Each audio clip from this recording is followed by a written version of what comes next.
Kaitan dengan ini, sebenarnya ini adalah fitnah akhir zaman, Bapak Ibu yang dimuliakan Allah Subhanahu wa taala.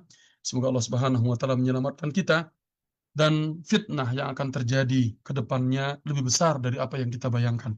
Itu yang pertama kita pahami. Jadi fitnah yang sekarang ini, ya, yang terjadi itu akan lebih besar yang terjadi akan ke depannya. Nanti banyak akan ada kiai ustadz yang akan membawakan dalil-dalil yang berkaitan dengan fitnah-fitnah tersebut, yang bahkan bisa menyebabkan kita sendiri tidak bisa membedakannya. Bagaimana jalan selamatnya dari fitnah itu? Para ulama mengatakan kembali ke halaqah ilmu. Tidak ada jalan yang lain, Bapak Ibu. Ini bukan saya mengatakan karena kita ada kajian, enggak. Kembali ke halaqah ilmu, kembali belajar. Kumpul dengan para ulama. Ya, ketika terjadi fitnah, salah satu cara untuk menyelamatkan diri darinya adalah tanya para ulama. Ya, karena fitnah ini sebenarnya sudah banyak terjadi. Ya, fitnah-fitnah yang terjadi pada zaman sekarang ini, apalagi adanya peperangan-peperangan atau yang seperti yang sekarang kita lihat antara Iran, Israel, Amerika, ini sudah banyak sekali fitnah yang muncul. Sebenarnya kalau kita bahas ada beberapa, misalnya ya, fitnah atau misalnya yang syubhat yang terjadi adalah, Bapak bisa lihat di surat Muhammad ayat yang terakhir, 35 apa 38. Nanti cari sendiri. Di situ disebutkan kaitannya dengan cocok loginya sebagian orang yang berkaitan dengan perang antara Iran dengan Amerika. Nah, kemudian kita ikut-ikut nih terjun-terjun padanya yang tidak mau tahu menahu tentang itu. Nah, kita berdalil dengan hal-hal tertentu. Ini kumpul dengan para ulama, ya, tanya mereka. Ini salah satu cara selamat dari fitnah pada zaman sekarang. Yang kedua, mungkin nasihat saya, kedua kaitan dengan ini, dan ini sebenarnya bukan yang sekarang. Ya, pernah kita ambil 3 tahun yang lalu tafsir surat An-Nisa, bisa dilihat An-Nisa ayat yang ke-83. Allah Subhanahu wa taala menyebutkan kaitan dengan orang-orang, wa idza ja'ahum amrum minal khaufi. Apabila sampai kepada mereka suatu berita tentang amrum minal amni awil khauf. Apabila datang kepada mereka suatu berita tentang keamanan ataupun rasa takut yang menyebabkan orang khawatir takut, adza'u bih, mereka segera menyebarkannya. Ini poin kaitan dengan ini pun disebutkan dalam surat An-Nur. Kaitan dengan hadithul ifk disebutkan juga dalam surat At-Taubah. Disebutkan juga dalam surat Al-Ahzab ayat yang ke-12, kalau salah 12 atau 16.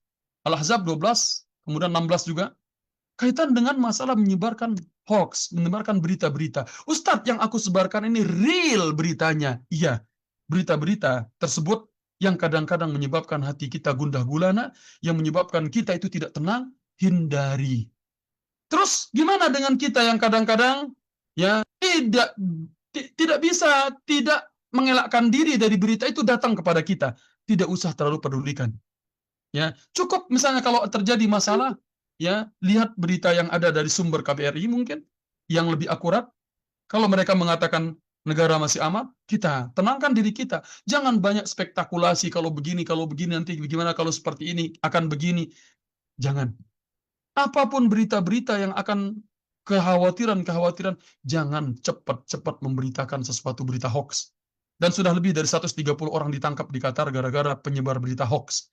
Ya, kadang-kadang berita IE yang pengeboman di mana diedit-edit, kemudian kita ikut-ikut, khawatir aku kena bom nanti. Kita tidak tenang bekerja, kita tidak tenang belajar, kita tidak tenang menjalani rutinitas kita.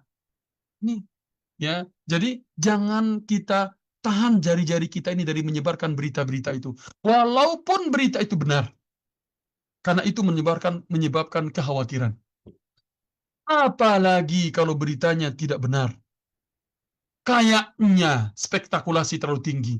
Bisa jadi kalau Iran akan mengirimkan rudalnya, kalau begini bagaimana kita? Jangan terlalu banyak itu. Fokuskan diri kita dan berdoa kepada Allah Subhanahu wa taala agar selamat dari fitnah ini dan kita diselamatkan di dunia dan di akhirat. Kita bukan tidak boleh tahu terhadap berita. Boleh. Tahu terhadap berita boleh, tapi dalam terhadapnya itu jangan. Ya, dalam itu jangan. Tahan diri kita terhadap berita-berita itu, karena banyaknya berita menyebabkan kekhawatiran. Sungguh banyak yang saya tahu kawan-kawan pernah dulu yang saya kenal, karena kekhawatiran yang sangat berlebihan, yang akhirnya dia itu resign dari kantor, kemudian mencari pekerjaan yang di luar, yang sekarang bahkan mencari pekerjaan lagi untuk balik ke Qatar. Ya, itu karena sebab kekhawatiran. Bahkan beliau sendiri ngomong ke saya. Jadi kaitan dengan masalah ini, jangan terlalu banyak menyebarkan berita-berita, jangan terlalu melihat berita-berita yang tidak benar. Cukup kalau memang ada ada SMS masuk, ya kita ikutin aturan pemerintah.